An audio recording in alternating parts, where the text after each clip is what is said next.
Je voudrais revenir sur la question des femmes et des machines. Question délicate s'il en est. On me reproche parfois, du moins je suppose qu'on pourrait me reprocher, d'assimiler les femmes à des machines. Mais même si c'était le cas, ce ne seraient pas des machines comme les autres, bien évidemment. Puisque c'est des machines que nous produirions nous-mêmes, génétiquement. Et donc la démographie, c'est aussi cela. Fabrication d'une population capable de travailler. Malheureusement, on en arrive à une situation aujourd'hui étrange qui s'appelle le chômage. Et ce chômage est dû en partie au développement technologique. Et donc là, un paradoxe. Qu'est-ce que ça veut dire? Ça signifie que les femmes, bien que ayant des similitudes, et même constituant une sorte de prototype de la machine, comme d'ailleurs des animaux comme la vache ou le cheval, par rapport au développement technologique,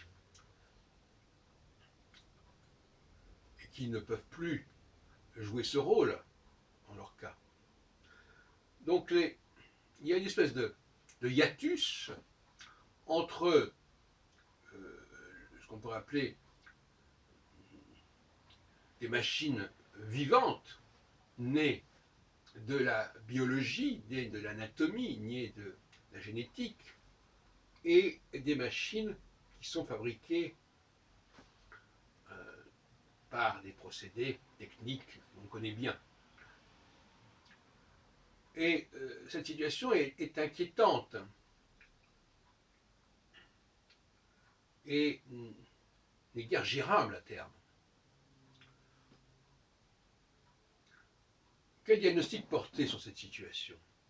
Si tant est qu'on soit disposé à accepter mes analyses, c'est que les femmes auraient déserté, en quelque sorte, ce rôle mécanique. Et elles l'auraient délégué, si on peut dire, aux machines. Ou elles s'en seraient délestées au profit des machines. De façon à se libérer de ce fardeau. Et c'est bien là le drame.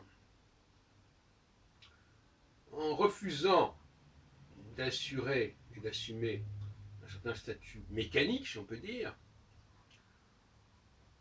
et en s'en déchargeant sur les machines, elle se trouve elle-même prise en étau quelque part. Quelle est la solution? La solution, c'est que c'est une solution d'ailleurs écologique, je dirais, c'est que les femmes assument justement cette fonction mécanique. J'emploie le mot mécanique comme un adjectif du mot machine, voilà. Donc dans un sens très large. Il faut qu'elles réinvestissent cette fonction, non pas en revendiquant une égalité avec les hommes, mais en revendiquant cette dimension auxiliaire qui est bien exposée d'ailleurs dans la Bible, dans le Pentateuque, au 2e chapitre, au 3e, quand Dieu vit que l'homme était seul et qu'il a voulu lui adjoindre une femme, qu'il a construite à partir d'Adam, ce qu'on appelle la fameuse histoire de la côte d'Adam. Il doit avoir une part de vérité. Oh ben là, le mythe. Possible. Donc, le mariage, par exemple, ne fait sens que de ce point de vue-là. L'homme doit se marier pour disposer de quelqu'un qui va l'aider dans son travail, et non pas quelqu'un qui mènerait une activité complètement indépendante. Et d'ailleurs, jusque dans les années 60, la femme mariée perdait un certain nombre de ses droits parce qu'elle était engagée sous la tutelle de son mari. Ça a été supprimé. À ce moment-là, peut-être à tort.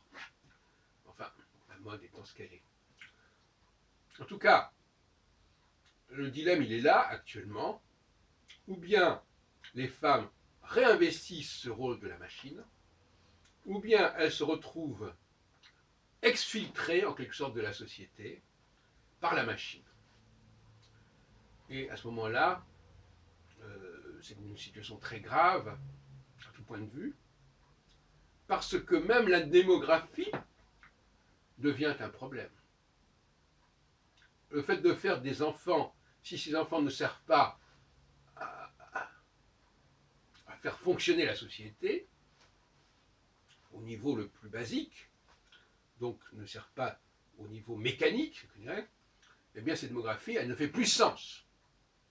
Et comme la femme est au cœur de cette démographie, on voit que là aussi, elle coupe la branche sur laquelle elle est perchée. Voilà la situation.